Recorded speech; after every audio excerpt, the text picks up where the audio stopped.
What's up guys, Bearded Jeeper here, and today we're going to make it so the garage doesn't get any more water in it.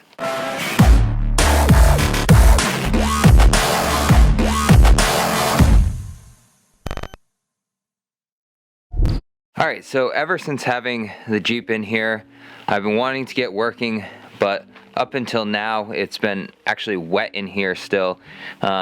I kind of have a low spot in the driveway here, and it all kind of seeps back into the garage. I'm sick of water just seeping into here, so today the garage floor is dry enough so I can install the threshold seal I got, and it actually goes from one end to another, and it has a little lip and it prevents any water from getting in here. Let me show you what it is. So this picture in the directions clearly illustrates how the seal works here, the threshold seal. Is any water or leaves or anything that want to come in past the garage door, you have this underneath and it scoops up here, so no water should get into the garage. I think this is about 2 inches tall at the tallest part, so let's get this installed so we can actually start working on the Jeep.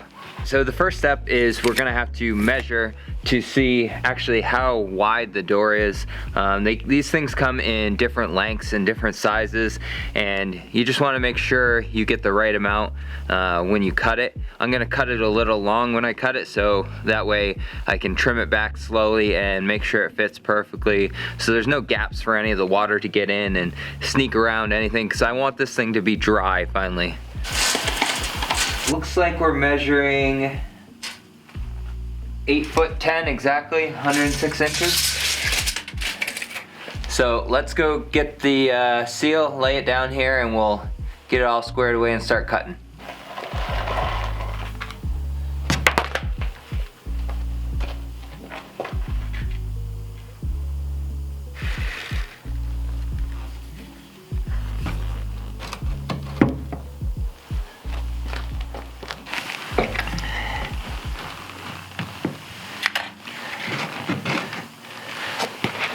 Alright, looks like we're gonna cut about here to give us a little extra. Okay, there's our mark.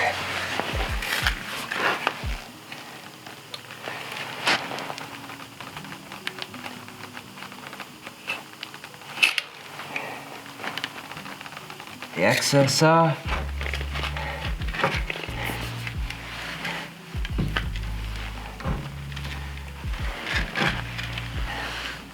I think we're looking just about right, because I can take some of that foam out of the other corner, and there's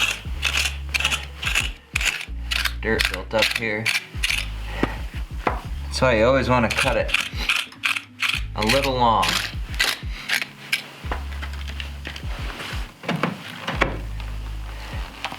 That's gonna work. Alright.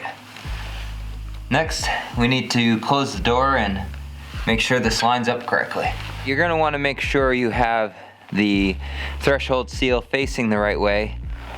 These ridges are on the side closer to the garage. You basically want the slope here, the slope to be on the side facing out, so it has to kind of travel up the slope, and then this barrier stops it, and then this is the steeper side on this other side here.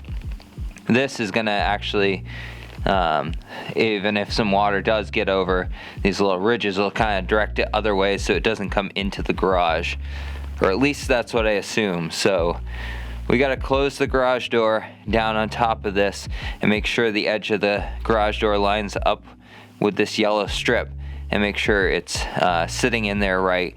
Then we'll trace it out, put some adhesive down, and then we'll be all set to stick it down, and we should be good.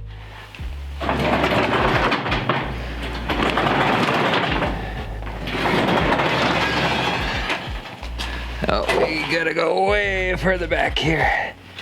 There's not enough room to walk here. Not enough room to walk. Think skinny thoughts. Alright. Pull this side back a little. There we go. Set it down. Now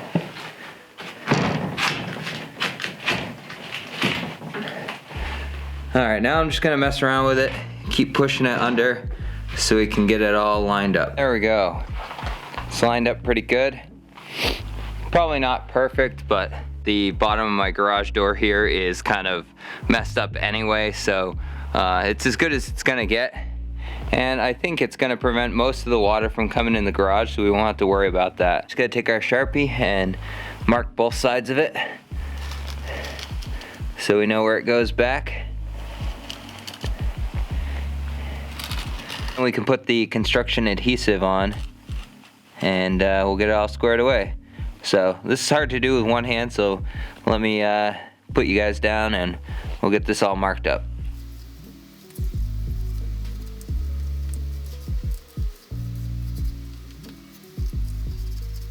Oh, permanent marker was dying pretty quickly, but this paint pen seems to do the trick. And we're going to use some high strength liquid nails. It's a heavy duty kind to bond this to the floor.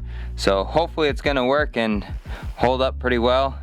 I didn't clean it super well, but I swept it last week when all the water was out, so it should be decently clean. We'll put a very liberal amount. We'll put as much of this stuff down as we can and just hope it holds. So let's get putting this stuff down.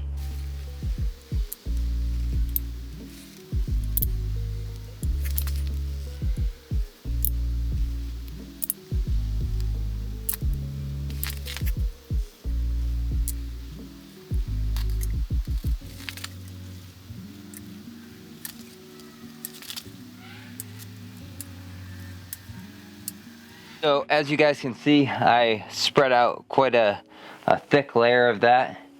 I used the whole tube, so it's probably going to squish out a little, but I'm hoping it seals and doesn't cause any more leaks.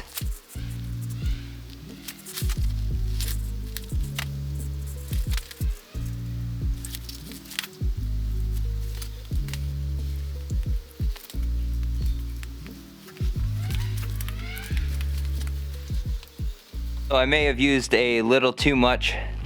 It was spilling out and getting all over my shoes here. But we're gonna try to clean this up a little bit, make sure it's all pressed down, and then we're all good to go. This is all installed. So there it is. May not look the best with all the liquid nails just kind of spilling out everywhere here, but it's gonna hold down and it's gonna prevent, if not all, majority of the water from coming up underneath. So it's gonna be a big help, and it's gonna be a whole lot different, and we shouldn't have any ice in the garage. That's the big thing. If you guys didn't see my video last year of how much ice I had built up in this garage, it was quite a bit of ice. You should check that video out. I'll link in the description below. I don't want that to happen again this year. Let's see that water try to get in this garage now. I don't think it's gonna have a chance, or if it does, it's gonna have a very slim chance. I think this is gonna be a big step forward in the garage and keeping ice and water out.